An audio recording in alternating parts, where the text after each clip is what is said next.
de esta iglesia hoy pidió que pusieran las banderas aquí, la de Israel y la de Colombia, sino que el Espíritu Santo le puso el sentir a ustedes y las trajeron. ¿Por qué motivo? Porque Dios manda a decir una palabra hoy a Colombia. Además de todo lo que se ha dicho, que ha venido de parte del Señor, es algo así como: yo soy el Señor de Colombia, y el hecho de que la bandera de Israel esté aquí puesta y que la bandera de Colombia esté puesta, de mi parte yo no le dije a nadie que la colocara, pero lo que Dios está mandando a decir, confirmando esto, es algo así como: yo soy el Señor de Colombia, al igual que soy el Señor de Israel. Y así como he peleado las batallas de Israel desde el inicio, cuando les dije a los primeros patriarcas: estaré contigo y bendeciré al que te bendiga, y la otra parte es dura: y maldeciré al que te maldiga. Y así como yo he peleado las batallas de Israel desde el principio hasta el fin, que aparentemente algunas personas pudieran pensar que Dios se olvidó de Israel, pero jamás se olvida Dios del pacto que ha hecho, manda a decir el Señor. Y asimismo, el mismo amor por Israel está por Colombia. Por lo tanto, no significa con esto de que Dios ame más a Colombia que a otros países del mundo. Porque si decimos eso, estamos tratando de decir que Dios tiene preferencias y que prefiere a unos países más que a otros. Nosotros sí sabemos que la niña de los ojos de Dios es Israel, pero también tenemos que saber que Dios ama a Colombia. No necesariamente tiene que amarnos más que a otros países, más que a Cuba, más que a Venezuela, más que a otros, no. Pero nos basta con saber que nos ama como a la niña de sus ojos. Por eso están las dos banderas hoy juntas, la de Colombia, la de Israel. Aquel que se meta con Colombia le va a ir igual. Por encima de Dios no hay ningún hombre fuerte que pueda levantarse a destruir al país que Dios ama. Entonces, Colombia, sepa que Dios no se ha olvidado de Colombia, y por encima de lo que pase, el Señor seguirá siendo el Señor de Colombia. ¿Se va a aplaudir? Apláudalo.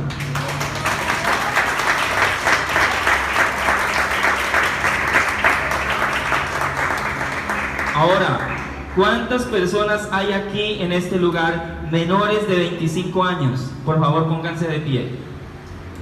Menores de 25 años. No es para decirles viejitos a los demás, sino porque Dios les manda a decir algo a ustedes. ¿Cuántos años tienes, Vanessa? Parece, por favor. Le tocó, le figuró, no se libró. ¿Quién más hay por ahí escondiéndose en la espalda de otro? A usted le manda a decir el Señor esto. Yo no estoy aquí inventando. Casi que no puedo pararme ahorita del quebrantamiento de ver lo que Dios me estaba diciendo que les dijera a ustedes. Mire, ustedes menores de 25 años que a lo mejor no se han casado, que a lo mejor no tienen hijos, muy probablemente, no vayan a cometer el error que nosotros cometimos. No el de casarse, no, ese no es el error.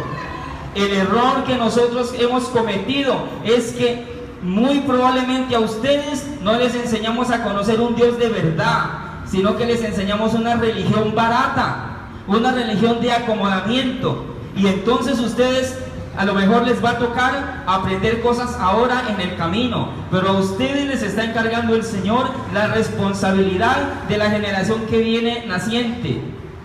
Ustedes no vayan a cometer el error que nosotros cometimos, de muchas veces irnos detrás de la avaricia.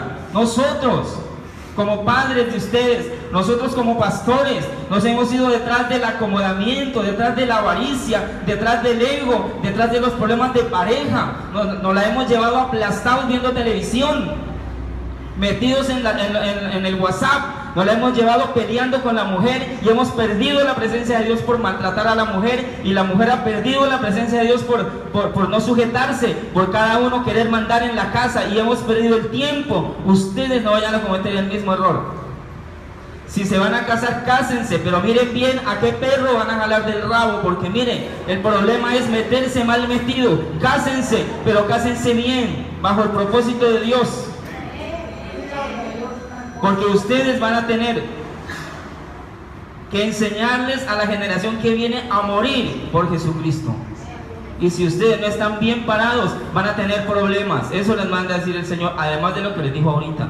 Esa bandera que les entregó, nosotros no vamos a poder hacer muchas cosas ya. Estamos viejos, estamos cansados, tenemos muchos años. A lo mejor nos van a matar primero, a lo mejor nos van a encarcelar. Ustedes, en el momento que tengan que volarse, en el momento que sean esparcidos por el mundo a llevar las nuevas del Señor, estén preparados, porque la cosa viene fuerte. Ustedes son los encargados. Se les está entregando la bandera de Colombia para que ustedes la pasen a los hijos que van a tener y a los vecinitos que tienen. Pueden sentarse. Que conste que se les dijo. Muchas gracias. Y es que usted tiene más de 25, pero no se va a librar, porque ya voy yo. Bueno, ahora sí vamos a la palabra del Señor. Vamos a estar ubicados, Padre, en tu presencia, y no me permitas decir bobadas, sino tu palabra. Amén. Vamos a estar en el libro de Jueces, capítulo 3.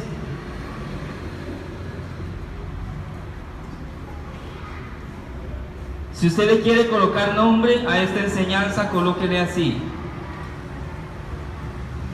viene un desacomodamiento. Tiene dos partes el nombre de la enseñanza. Viene un desacomodamiento, porque viene un avivamiento. Son dos cosas. Viene un desacomodamiento, porque viene un avivamiento. Por lo tanto, el desacomodamiento es cuando estamos acomodados,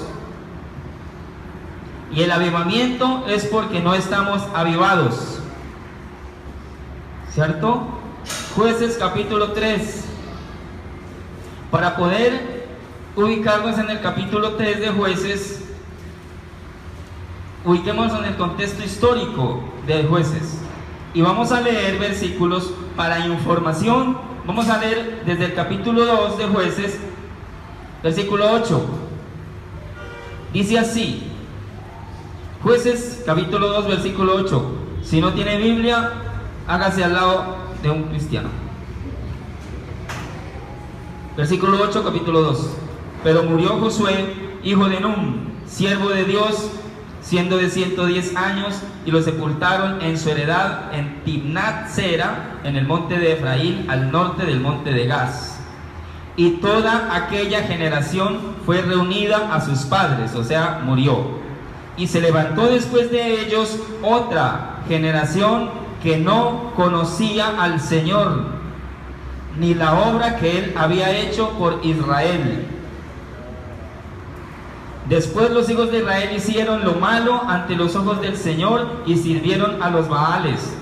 Dejaron al Señor de sus padres, que los había sacado de la tierra de Egipto, y se fueron tras otros dioses, los dioses de los pueblos que estaban en sus alrededores, a los cuales adoraron y provocaron a ira al Señor. Y dejaron al Señor y adoraron a Baal y a Astarot. Y se encendió contra Israel el furor del Señor, el cual los entregó en manos de robadores, que los despojaron y los vendió en manos de sus enemigos. ¿Quién los vendió? ¿Quién los vendió a ellos en manos de sus enemigos? El Señor Todopoderoso, Jehová de los ejércitos, creador de cielo y tierra. La niña de sus ojos la entregó Dios personalmente en manos de sus enemigos. Estamos ubicándonos en el contexto histórico. Y no pudieron hacer frente a sus enemigos, porque por donde quiera que salían, la mano del Señor estaba contra estos, vean, esticos. La niña de sus ojos. ¿Sabe por qué? Porque Dios al que ama, disciplina. Y la mano de Jehová estaba contra ellos para mal. Yo no me estoy inventando estas leyendas. Me estoy contando en un cuento para que usted se asuste. Estoy contando lo que está escrito. Y la mano del Señor estaba contra ellos para mal, como lo había dicho y como lo había jurado. Y ellos tuvieron gran aflicción. Y el Señor levantó jueces que los librasen de mano de los que los despojaban. Pero tampoco oyeron a sus jueces, sino que fueron tras dioses ajenos, a los cuales adoraron, se apartaron pronto del camino en que anduvieron sus padres, obedeciendo a los mandamientos de Jehová. Ellos no hicieron así. Y cuando Jehová levantaba jueces, el Señor estaba con el juez, y los libraba de mano de los enemigos todo el tiempo que aquel juez estaba. Pero porque Jehová era movido a misericordia, y sus gemidos a causa de los que los oprimían. Mas acontecía que al morir el juez, ellos volvían atrás y se corrompían más que sus padres, siguiendo a dioses ajenos para servirles e inclinarse delante de ellos, y no se apartaban de sus obras ni de su obstinado camino. Y la ira del Señor se encendió contra Israel, y dijo: por cuanto este pueblo traspasa mi pacto que ordené a sus padres y no obedecen mi voz, tampoco yo volveré más a arrojar de delante de ellos a ninguna de las naciones que dejó Josué cuando murió. Versículo 22. Para probar con ellos a Israel si procurarían o no seguir el camino del Señor, andando en él como lo siguieron sus padres. Por esto dejó el Señor aquellas naciones sin arrojarlas de una vez, y no las entregó en mano de Josué. Esta es la lectura que estamos haciendo para ubicarnos en el estado en el que se encontraba este pueblo en esa época. ¿Listo? Ahora sí, Jueces capítulo 3. Viene una desacomodación o un desacomodamiento, porque viene un avivamiento, algo así como duele el parto. Pero después que usted tiene a su hijo, usted llora de la felicidad y se le olvida que le dolió, algo así. Versículo 1 de capítulo 3 de Jueces. Estas pues son las naciones que dejó ¿quién? Que dejó el Señor Jehová Todopoderoso. ¿Para qué? Para probar con ellas a Israel, a todos aquellos que no habían conocido las guerras de Canaán. Está hablando de las generaciones que habían salido después. Recordemos un poquito, salen de Egipto, los que salen de Egipto mueren en el desierto nacen otros y entran a la tierra prometida y pelean, dirigidos por Moisés y por Josué, pero realmente no pelean. Acuérdese lo que hacían, que Dios libraba las batallas de ellos. El solo hecho de tocar una trompeta, hermano, le dan 7 vueltas a una ciudad, tocan trompeta, las murallas se caen y entran. Qué fácil, ¿no? Después 300 hombres con antorchas encendidas y gritan por Jehová y por Gedeón, y ya ganan. Era fácil, porque Dios siempre libraba las batallas de ellos. Entonces dice: yo voy a pelear por vosotros, les dice a los israelitas, y yo voy a echar de delante de vosotros a vuestros enemigos, porque Dios peleaba por ellos, y que solamente Moisés levantaba las manos por allá en un cerro y ya el ejército ganaba. Fácil, ¿no? Porque tenían a Dios del lado. Pero aquí está diciendo: Dios las dejó allí para probar con ellas a Israel, a aquellos que no habían conocido la guerra. Entonces, murió la generación de Josué y se levantó una generación, es la que está en el versículo 10 del capítulo 2, que no conocía al Señor, esa generación. Ahora pregunto yo al auditorio, amado, ¿por qué creen ustedes que esa generación que se levantó no conocía al Señor? ¿Qué dice la gente de VIP?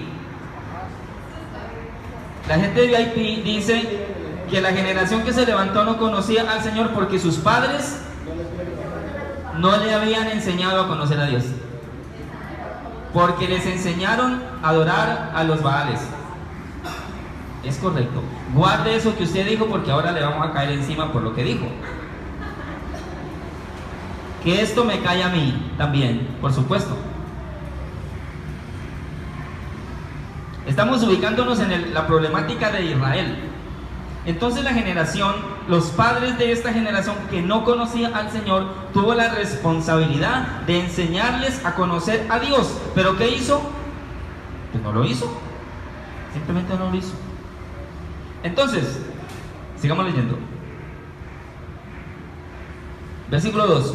Solamente para que el linaje de los hijos de Israel conociese la guerra, para que aprendieran a pelear, para que les enseñasen a los que antes no la habían conocido el arte de la guerra. Es que la guerra es una cuestión de que hay que saberla, y las estrategias que Dios le dio a Josué y a todos esos hombres, y a Moisés y a todos ellos. Entonces ellos tenían que enseñársela a sus hijos, a la siguiente generación. Solamente, y vamos a nombrar aquí los enemigos que quedaron, que Dios los dejó: los 5 príncipes de los filisteos, todos los cananeos, versículo 3, los sidonios y los heveos que habitaban en el monte Líbano, desde el monte Baal Hermón hasta llegar a Amad. Versículo 4.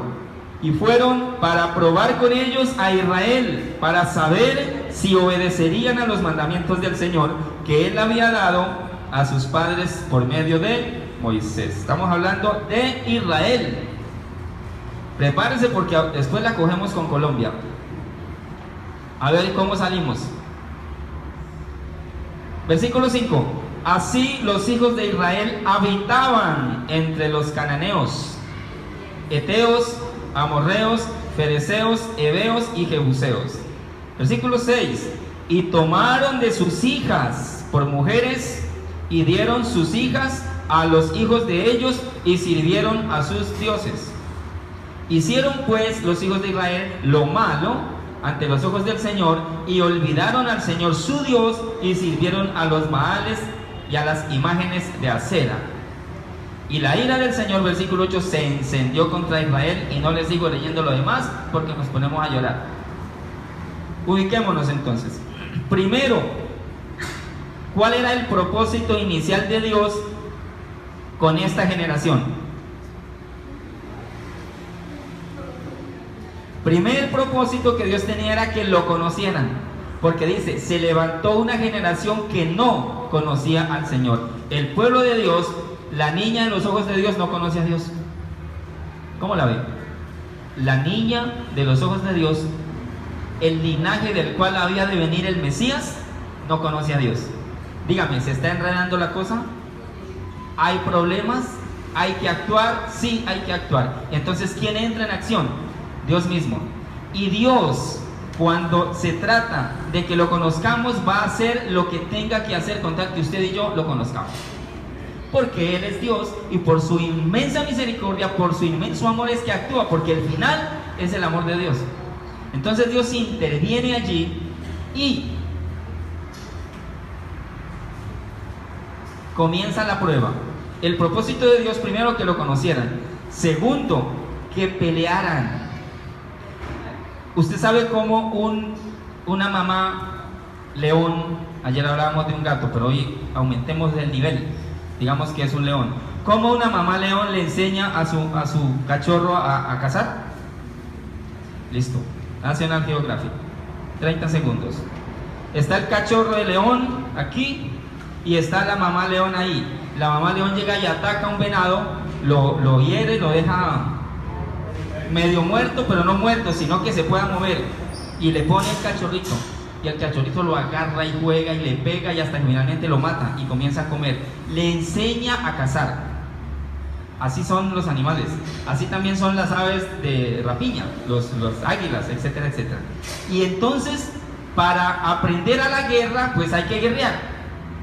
Para usted volverse peleador, tiene que pelear. Para usted volverse musculoso en la fe, entonces tiene que creer, le tiene que probar a veces que cree.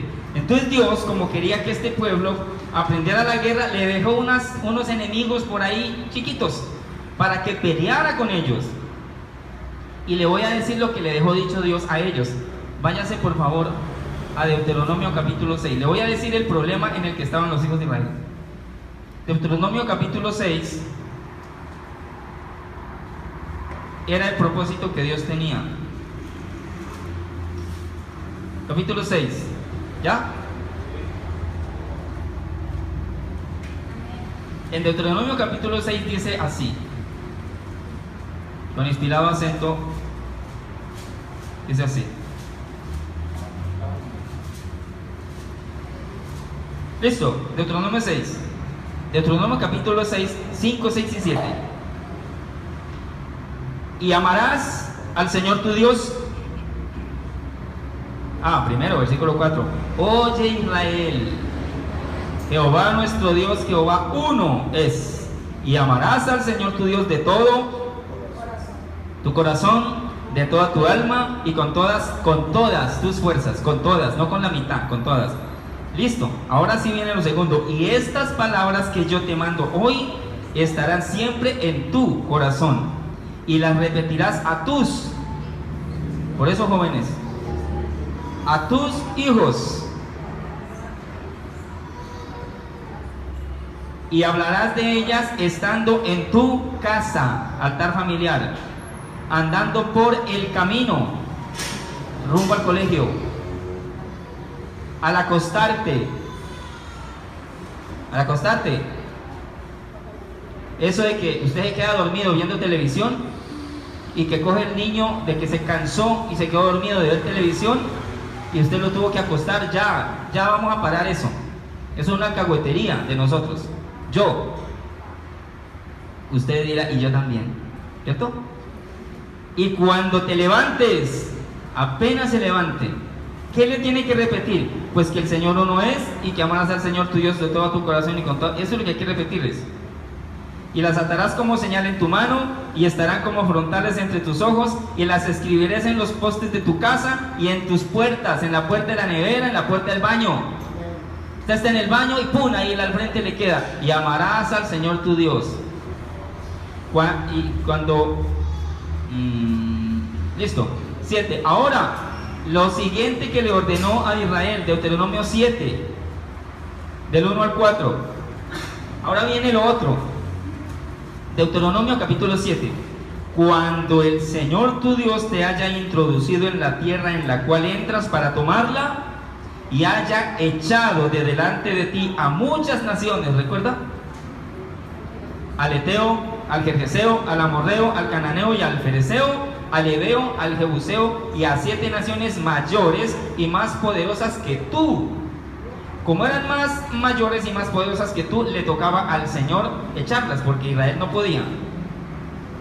Y el Señor tu Dios las haya entregado delante de ti y las hayas derrotado, las destruirás del todo. Las destruirás del todo. Dios le entregaba al enemigo medio muerto para que Israel lo matara del todo.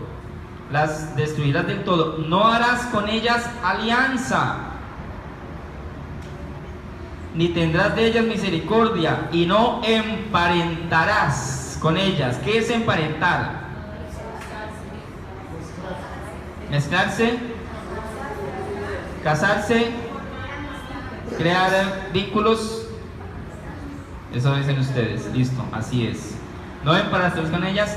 No darás tu hija a su hijo, ni tomarás a su hija para tu hijo, porque desviará a tu hijo de en pos de mí, y servirán a dioses ajenos, y el furor de Jehová se encenderá sobre vosotros y te destruirá pronto. ¿Listo? Ya lo leímos. Ahora sí recordemos qué fue lo que acabamos de leer en Jueces. Vayámonos a Jueces otra vez. Jueces 3, versículo 5. Así los hijos de Israel habitaban entre los cananeos. No pelearon con los cananeos. Jueces 3, 5. No peleaban con los cananeos, habitaban con los cananeos y con los heteos, amorreos, fereceos, heveos y jebuseos. Y tomaron, mejor dicho, vea, dicho y hecho, lo que le dijo, se le advirtió, se le dijo que no lo hiciera. Y lo que más se le dijo que no hiciera fue lo que primero hizo. Cualquier parecido con Colombia es porque nos parecemos. Y tomaron de sus hijas por mujeres y dieron sus hijas a los hijos de ellas y sirvieron a sus dioses, como tercer cosa. Entonces, ¿qué hicieron? El propósito de Dios era probarlos, que conocieran a Dios, que conocieran la guerra y que enseñaran la guerra, y también saber si iban a obedecer a Dios. ¿Qué hicieron? Hicieron todo lo contrario. ¿Cuál era la raíz del problema? La raíz del problema fue que la generación que conocía a Dios no le enseñó a la otra generación a conocer a Dios, sino que esa generación que conoció a Dios se desvió del camino de Dios. Por eso es que cuando usted y yo decimos que conocemos a Dios, pero no le enseñamos a otro a conocer a Dios, algo está pasando en nosotros. Entonces la generación que se levanta no conoce a Dios. No sabemos si a lo mejor ellos no supieron este mandato que Dios ya había dado en Deuteronomio, no sabemos. Pero el caso es que hicieron exacto lo que Dios les dijo que no hicieran, justo al pie de la letra lo hicieron. Es exactamente lo mismo. No darás a tu hijo para su hija, lo dieron. No tomarás a sus hijas, lo hicieron. No te apartarás, lo hicieron. No adorarás a los baales, lo hicieron. La responsabilidad que tenía esa generación que conocía a Dios, no la pasaron a los otros. Por eso usted y yo tenemos una responsabilidad muy tenaz en el día de hoy, y es que si es verdad que conocemos a Dios, le enseñemos al que no lo conoce a conocer a Dios. Pero la pregunta es, ¿qué estamos enseñando? ¿Una religión cómoda? ¿Una religión barata? ¿Una religión liviana? ¿Una religión donde es muy bonito estar aquí, donde no nos pueden desacomodar, donde tan pronto alguien nos quiere hacer algo, reprendemos a Satanás, bueno, y donde somos forzados a perdonar, huimos y nos vamos, donde somos forzados a pedir perdón, nos vamos, cuando tenemos problemas familiares, nos vamos del país, cuando tenemos chicharrones en la familia, nos apartamos y decimos que no nos queda tiempo porque como somos cristianos, estamos enseñándole a la gente a conocer a Dios, o simplemente nos hemos metido en una religión acomodada, egoísta y cómoda. ¿Aló? ¿Qué le estamos enseñando a la gente que no conoce a Dios? ¿A conocer a Dios o a conocer una religión bonita? Por eso la gente anda de iglesia en iglesia buscando que le digan lo que a él le gusta. Y por eso la gente se va de la iglesia diciendo, no, es que no me gustó lo que el pastor dijo. ¿Y es que a usted le tiene que gustar lo que el pastor dice? Hay cosas que mi pastor me dice a mí que a mí no me gustan para nada, pero en lo mínimo. Pero cuando sé que viene de Dios tengo que decir, sí, pastor, así es. Usted tiene la razón, apóstol, así es. Y a mí no me gusta, pero ¿y qué? ¿Y cuál es el problema de que me guste o que no me guste? Entonces, el error que estos cometieron, estamos hoy alertándonos para que los colombianos de hoy no cometamos el mismo error. ¿Por qué motivo? Porque ellos, los israelitas, hicieron alianzas con los enemigos. Habitar habla de convivencia, habla de que hicieron, se mezclaron.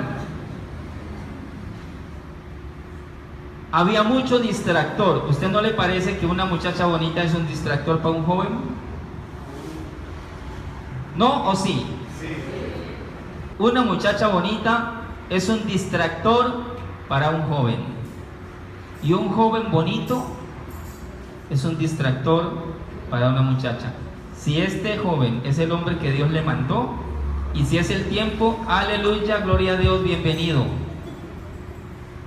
Pero si no, es un distractor.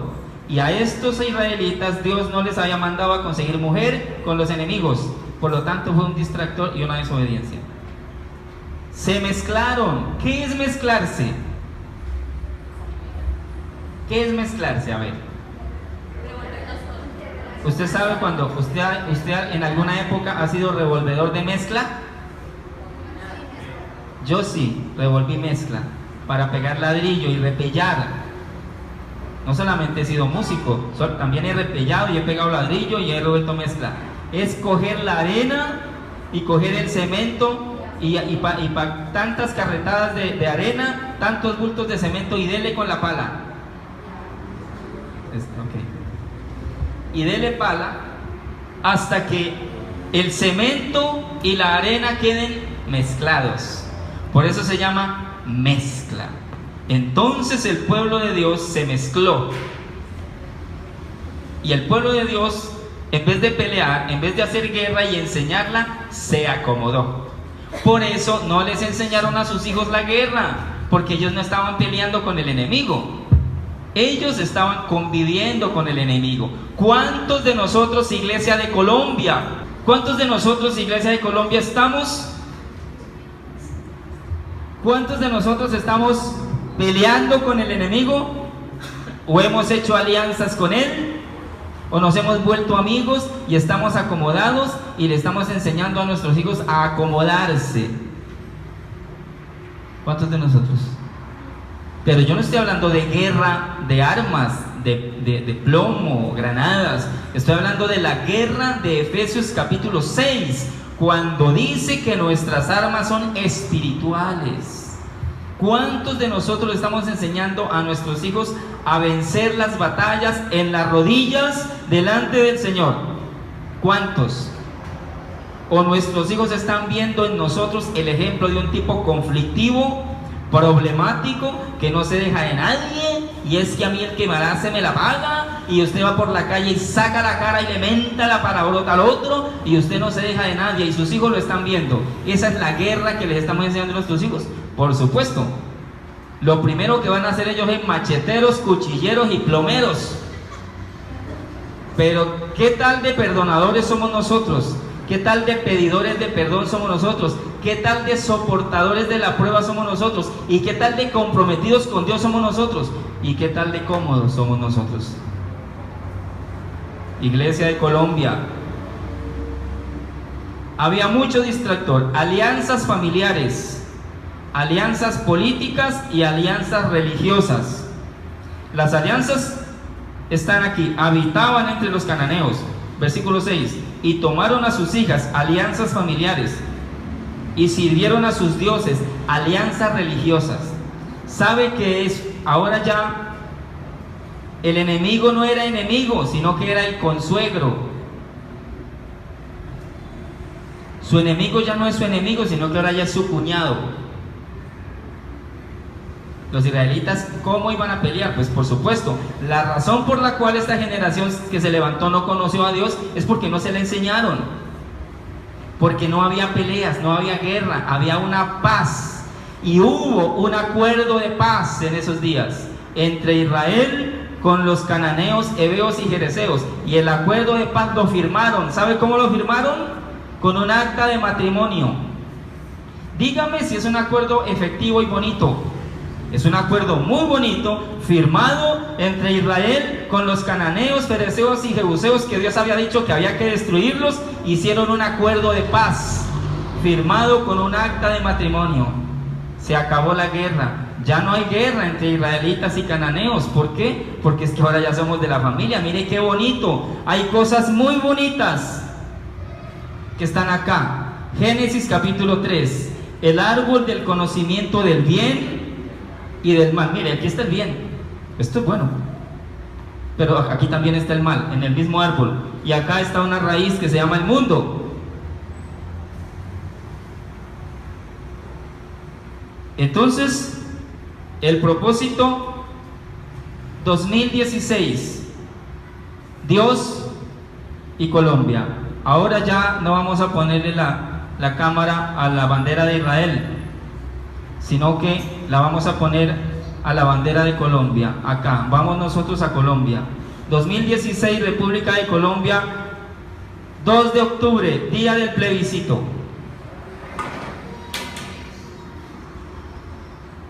¿Cómo está la iglesia de Colombia hoy frente a la situación que está viviendo Colombia?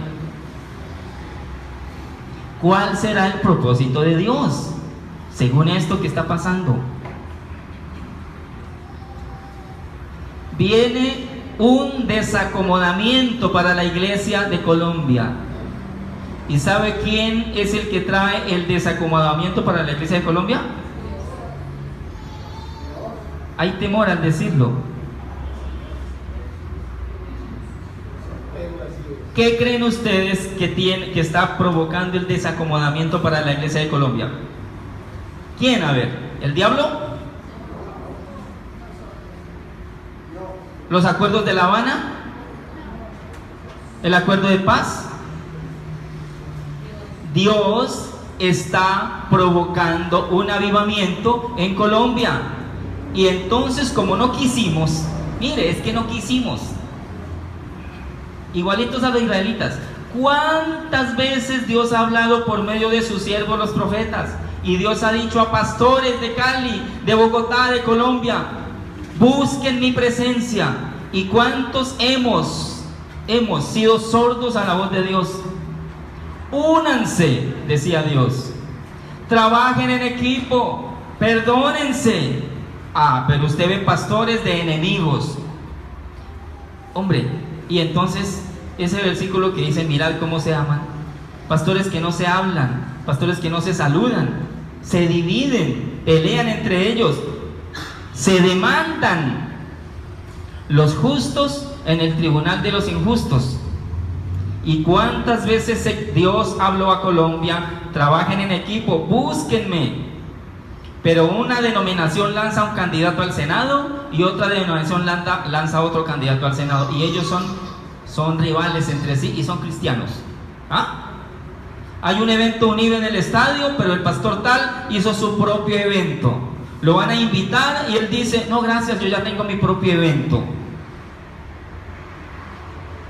Y aquí no estoy hablándole a los 45 millones de colombianos, sino a los... ¿Cuántos cristianos hay en Colombia? Bueno, ayer dijeron que 10 millones. Después dijeron que 5. Bueno, 8, 5 para que lo lleve. No estamos hablando a los 45 millones de colombianos que no conocen a Dios. Estamos hablando a los millones que conocemos a Dios. ¿Qué estamos haciendo frente a lo que está pasando en Colombia? ¿Estamos enseñándole a la gente a conocer a Dios? ¿O qué estamos haciendo? Y es que Dios nos habló mucho tiempo: trabajen, únanse, prediquen mi palabra, hagan la obra evangelística, pastorean a mi pueblo. Y nos hemos puesto a engordarnos unos con otros, y nos hemos puesto a hacer alianzas, y nos hemos puesto a intentar hacer ministerios famosos. Mi ministerio tiene que ser conocido, tengo que ir a las naciones, otros a hacer plata, otros a conseguir puestos en la política para ver cómo gobernamos. No. Y entonces hicimos alianza con el mundo.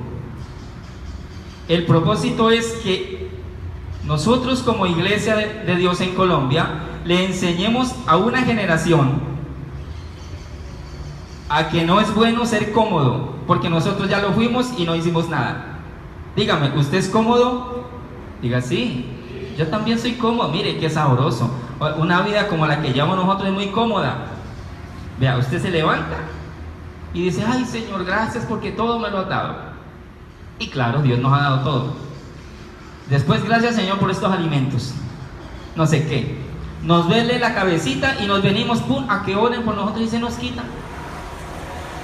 Nadie nos ha correteado. ¿A quién lo han correteado por predicar la palabra? A nadie. Al menos de los que estamos en este auditorio, que yo sepa. Cómodos. Y a veces nos las llevamos orando, haciendo peticiones para suplirnos nosotros nuestra avaricia, nuestro ego, nuestra necesidad de reconocimiento y de otras cosas. Y vivimos el corazón lleno de cosas. Y el propósito es que hagamos la guerra espiritual, la de Efesios capítulo 6, y que la enseñemos a otros. Pero hay mucho distractor en la iglesia de Colombia. Y nos hemos mezclado con el mundo. Hemos emparentado con el mundo, iglesia de Colombia. Hemos emparentado con el mundo. ¿Sabía usted que los eventos cristianos se parecen mucho a los eventos seculares? Y que hay una cantidad de demandas económicas que son hasta mucho más costosas. Mire, si hemos emparentado con el mundo, iglesia del Señor, no es por estar en el mundo, no, porque Dios nos puso aquí. Así como Dios puso a Israel en Canaán y le puso al enemigo, se lo puso para que peleara con el enemigo, no para que emparentara. Y Dios nos tiene aquí y nos dice, en el mundo van a tener aflicción, pero tengan confianza en mí, que yo he vencido el mundo. Pero nosotros, si hemos emparentado con el mundo, no es por estar en el mundo o por trabajar en el mundo. No, ¿y ahora yo qué voy a hacer? Voy a renunciar a mi trabajo porque ese trabajo es del mundo. Y no. ¿Sabe cuál es el problema del mundo? Cuando el mundo, o sea, a mí no me afecta estar en el mundo, no. A usted no le afecta estar en el mundo. A mí no me afecta para nada estar en el mundo. A mí lo que me afecta es cuando el mundo está en mí. Cuando el mundo está en mí, entonces es que yo soy afectado. Pero si yo estoy en el mundo, eso no es nada. Yo trabajo en el mundo. Yo vivo en el mundo. No hay que, este no es el cielo, este es el mundo. Hay gente que dice, ay no, vea pastor, cuando yo estaba en el mundo hacía esto y esto y esto. ¿Y ahora dónde es que está usted? Usted sigue estando en el mundo. Pero el mundo ya no está en usted. Nosotros emparentamos con el mundo cuando el mundo está en nosotros, no cuando nosotros estamos en él. ¿Aló? Podemos pasar a la siguiente página y son 20. Dios está llamándonos al arrepentimiento, a buscarle a Él de todo corazón, a predicar su palabra y a consagrarnos. Y estamos distraídos pensando en qué nos conviene más.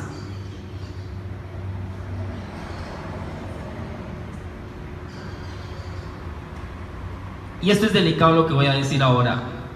Puede que de pronto a alguien no le vaya a gustar. Igual lo vamos a decir. Estamos distraídos pensando si nos conviene el sí o si nos conviene el no. Y no quisiera coger el micrófono y comenzar aquí a preguntarle a todo el mundo, ¿usted por cuál va a votar? Y le aseguro, algunos van a decir, pastor, no me ponga el micrófono porque es que yo voy a votar por el sí. Y otros van a decir, pastor, ¿cómo se le ocurre preguntar eso si es que yo voy a votar por el no? Aquí nomás, 5 millones de cristianos, unos votando por el sí y otros votando por el no. Yo no estoy aquí diciendo por cuál de los dos usted debe votar. Vote. Pero, ¿qué nos está diciendo Dios? ¿Cuál es el mensaje de Dios en cuanto a todo esto que está pasando? El propósito de Dios no es ni el sí ni el no. El propósito de Dios es que usted y yo nos levantemos como iglesia a presentar otra alternativa, que no es ni el sí ni es el no, sino, aquí le estoy mostrando una cosa didáctica, que mire, qué dibujo tan bien hecho, pastor, muchas gracias. Véalo, aquí está. el árbol del conocimiento del bien y del mal. Aquí está, Génesis capítulo 3. En este árbol hay cosas buenas y en este mismo árbol hay cosas malas, y tiene una raíz que se llama el mundo. Y acá está el otro árbol, que es el árbol de la vida, que está Cristo y tiene una raíz, el Todopoderoso. Entonces, como hemos estado cómodos, Dios ha permitido que nos desacomoden y que seamos confrontados a ver qué vamos a hacer. Porque el sí va a acomodar a unos y va a desacomodar a otros. Y el no va a acomodar a unos y va a desacomodar a otros. Decir ahorita, desde este púlpito, cuál es a favor de quién, yo no lo voy a hacer. Eso le corresponde a Dios. Porque Dios es el que nos está desacomodando, porque nos quiere avivar. Entonces, nosotros tenemos que coger la cosa por donde es. ¿Qué va a presentar la iglesia? La iglesia del Señor se trepó al árbol del conocimiento del bien y del mal a buscar cosas buenas que nos convienen a los cristianos.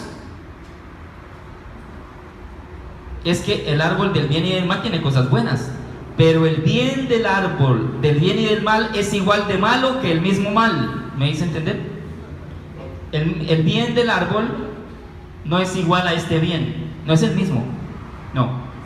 Este es un bien del mundo, es un bien acomodado, que no hay una diferencia entre el bien y el mal, porque el ser humano tomó del árbol del bien y del mal y se tomó la autoridad, se atribuyó la autoridad de decir qué es bueno y qué es malo, y entonces nos podemos sentar en una mesa, hacer un acuerdo de paz y decir esto es bueno para Colombia, pero esto es malo para Colombia, entonces vote por esto que es bueno y no vote por esto que es malo, o viceversa.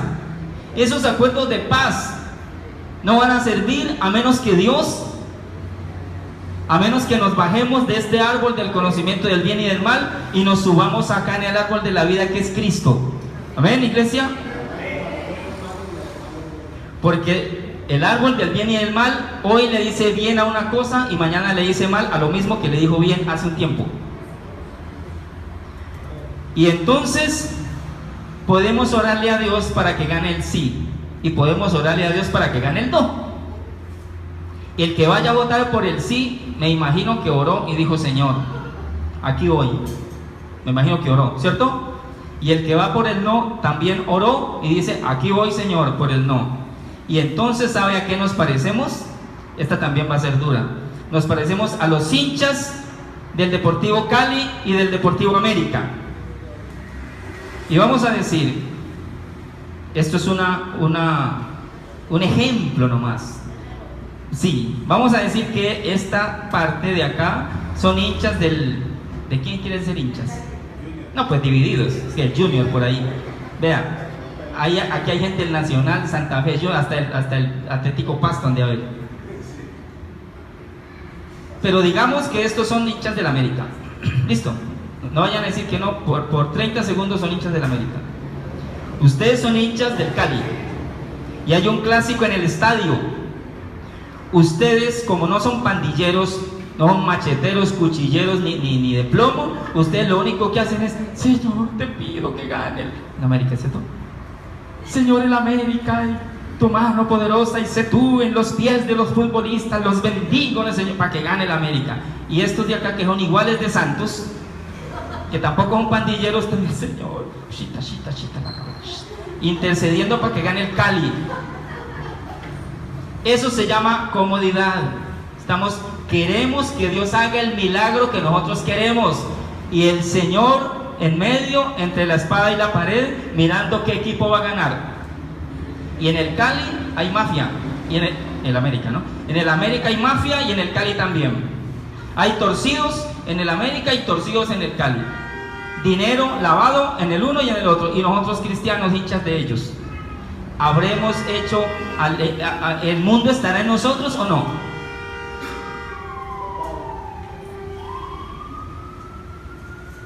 Y vamos a ponerla peor. La selección Colombia.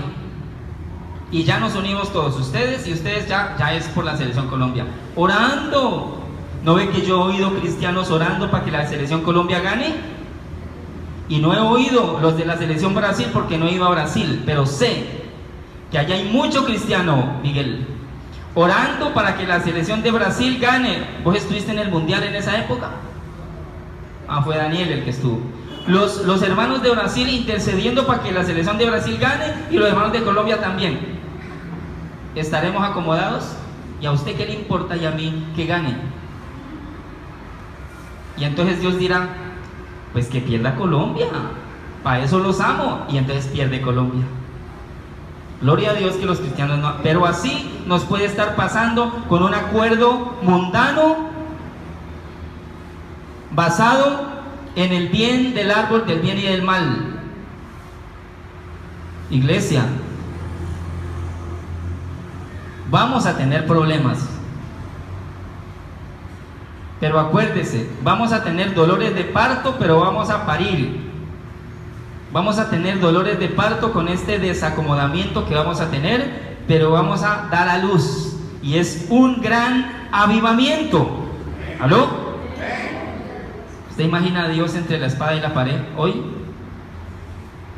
Dios lo que dijo ya Dios es que con Colombia nadie se mete, porque Colombia es la niña de sus ojos, y que Dios va a defender a Colombia, independientemente del sí y del no.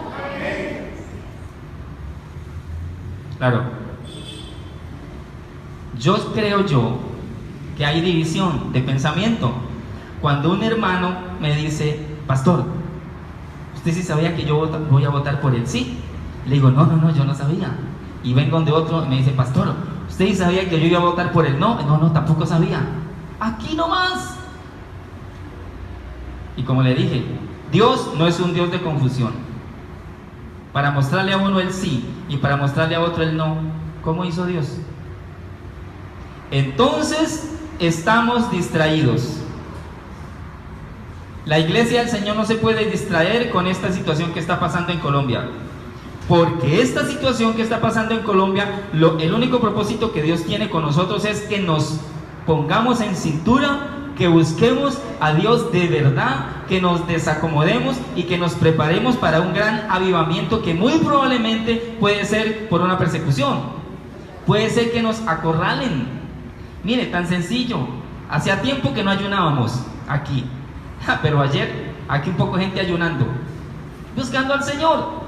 Eso ayunamos, eso oramos, el Señor habló proféticamente. Esta mañana otra vez estuvimos, el viernes estuvimos clamando en el Parque de las Banderas. Mire, son cosas buenas que suceden. ¿Y qué sucedió? Pues que nos apretaron, que nos acorralaron. Así como a Israel lo acorralaron los enemigos y lo comenzaron a dejar en la inmunda, y clamaron a Dios, y Dios levantó jueces. ¿Por qué? Porque Dios les recordó que habían desobedecido. Amén. Estamos inconscientemente tomando el árbol del conocimiento del bien y del mal.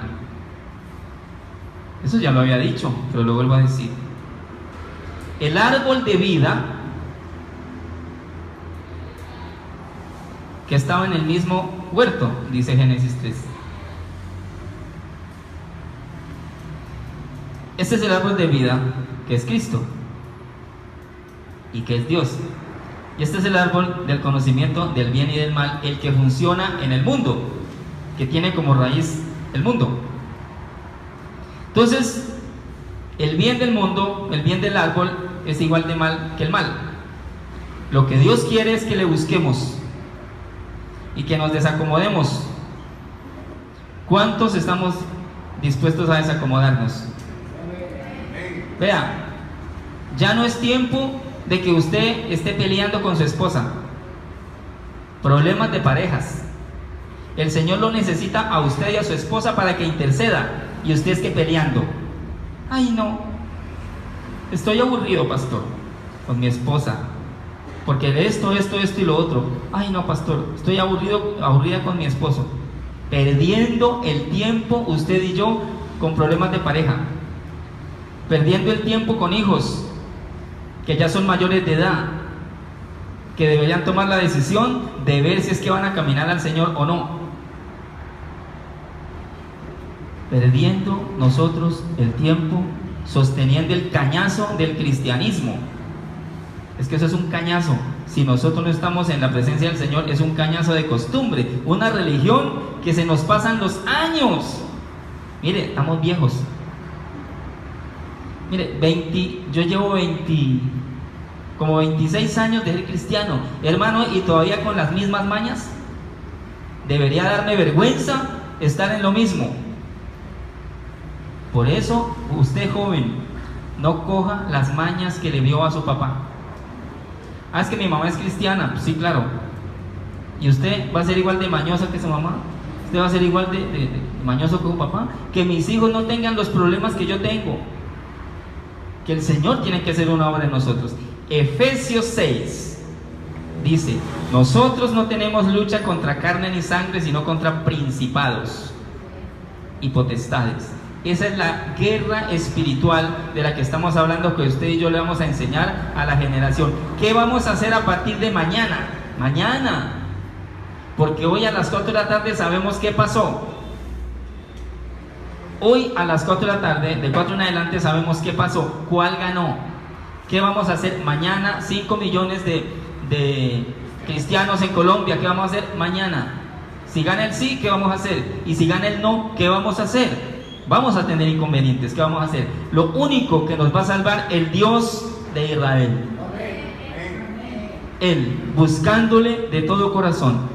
Viene una desacomodación, pero si Dios es Dios, eso no es nada que gane el que gane, porque Dios tiene un as bajo la manga, como lo dije hace un mes, y no hay hombre fuerte que se levante en contra de Dios y quede en pie, porque Dios pone reyes y quita reyes. El presidente que hay en estos momentos en Colombia está allí porque Dios permitió que estuviera, pero si Dios dice lo voy a quitar, lo quita. ¿Y quién va a impedirlo? ¿Habrá alguien por encima de Dios? ¿La ONU estará por encima de Dios? ¿Los Estados Unidos? ¿Las Naciones Unidas? ¿El Estado Europeo? ¿El nuevo orden mundial? ¿El anticristo estará por encima de Dios? Se le permitirá hacer guerra contra los santos, vencerlos, descabezarán a unos o nos descabezarán algunos de nosotros. Moriremos, pero eso no es nada. Al Señor Todopoderoso, Creador de cielo y tierra, no le queda grande nadie. Si Uribe fue presidente, fue porque Dios permitió. Santos es presidente porque Dios permitió. Ese tratado mundano de allí, del bien y del mal, Dios lo ha permitido. Cualquiera de estos hombres que logre hacer algo, no hará nada que Dios no le permita. Porque el mismo Satanás hace solamente lo que Dios le permite hacer. ¿Estamos de acuerdo? O sea, por favor, quédese tranquilo y sepa que usted y yo tenemos al Todopoderoso, Dios de Israel, nuestro Padre desde el siglo y hasta el siglo, dice. Y si de pronto aparentemente pudiera parecer que Dios le abandonó, entonces usted no puede dejar que su pasión por el Señor se acabe.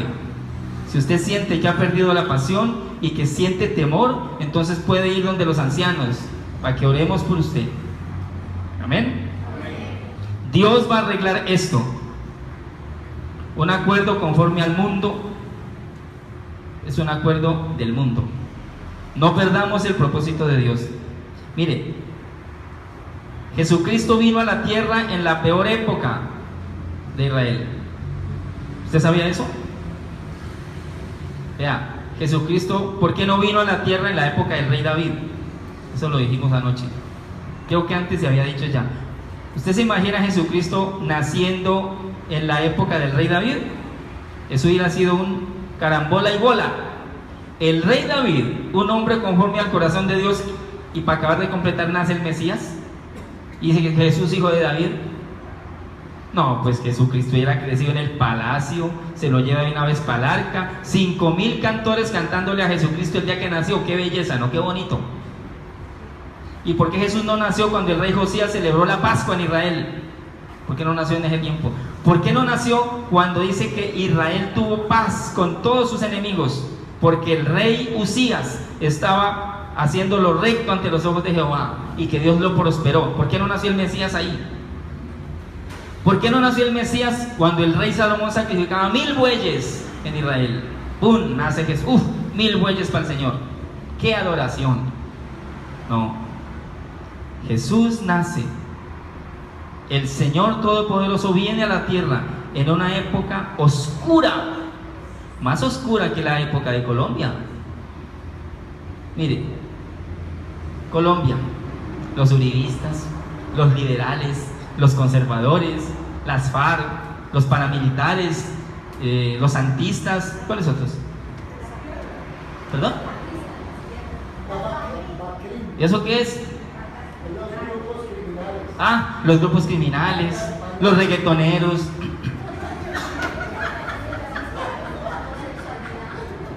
La comunidad LGTBI, la cantidad de cosas. Ay, difícil ser cristiano en esta época, Pastor Elvio. Vea, Jesucristo nació en la peor época en Israel y le nombro los que al menos me acuerdo. Mire, los romanos, qué bellezas, que por deporte crucificaban gente. Por deporte colgaban gente en cruces, porque les daba la gana, los romanos. Los fariseos, qué bellezas, negociaban en el templo, trueques, y ni siquiera eran judíos. Los saduceos gobernaban con la plata. Los herodianos, los celotes, los adoradores, acuérdese de Simeón, Ana, Juan el Bautista, adoradores, los publicanos, los escribas, las prostitutas, los endemoniados, los principales, una cantidad de corrientes que había, y Jesús, ¡pum!, llegó, nace por allá, y comienza el problema para Jesús ejercer el cristianismo que él iba a fundar. Y a Jesús nada ni nadie lo sacó de lo que iba a hacer. La maldad que había en la tierra no logró permear el corazón del Señor.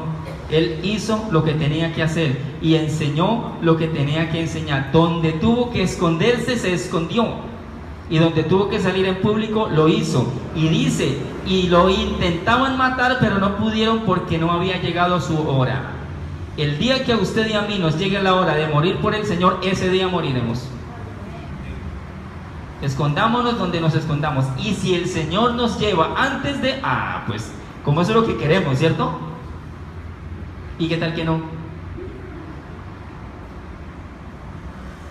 Nada ni nadie lo puede sacar a usted ni a mí de lo que Dios ha determinado. ¿Qué vamos a hacer a partir de mañana? Es el punto.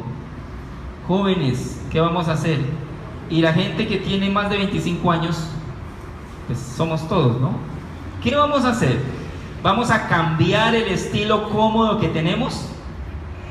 ¿O vamos a seguir como hemos estado? Cómodos. Cómodos. Vamos a mosquearnos, vamos a pellizcarnos, a buscar al Señor en adoración, en búsqueda. Mire, yo lo he comprobado, que yo me pongo a orar, inmediatamente me duermo. Qué cosa tan tenaz. Y me da por estudiar la palabra, suena el teléfono, me rasca la espalda y me tengo que buscar una columna para rascarme así. Me da por ir al baño, me llaman, me mandan un WhatsApp, algo tiene que suceder, pero el caso es que usted no pudo estudiar. Y comienza a cacarear como una gallina y la Biblia esperándolo. Hemos acomodado nuestra vida, hemos acomodado el cristianismo a nuestra vida, pero ya nos comenzaron a acorralar. Viene un desacomodamiento, Iglesia de Colombia, porque viene un gran avivamiento. Y si a Dios le va a tocar dejar que nos correteen un poquito, Dios lo va a permitir con tal de que busquemos su rostro. Vea, esta mañana fue muy bonito, el Señor hablando, y lo único que se necesita es que usted y yo busquemos su rostro. No vamos a tener que empuñar armas, no vamos a tener que frentear a nadie, vamos a tener es en su presencia que vencer las batallas, porque las batallas de Israel se ganaban era en su presencia. Acuérdese de Moisés, las manos altas y el ejército ganaba, bajaban las manos y el ejército perdía. Entonces, si usted tiene las manos bajitas, cansadas, venga para levantárselas, y si me ve cansado, levántemelas, por favor. Pongámonos de pie, que eso era lo que había que decir. ¿Estamos de acuerdo?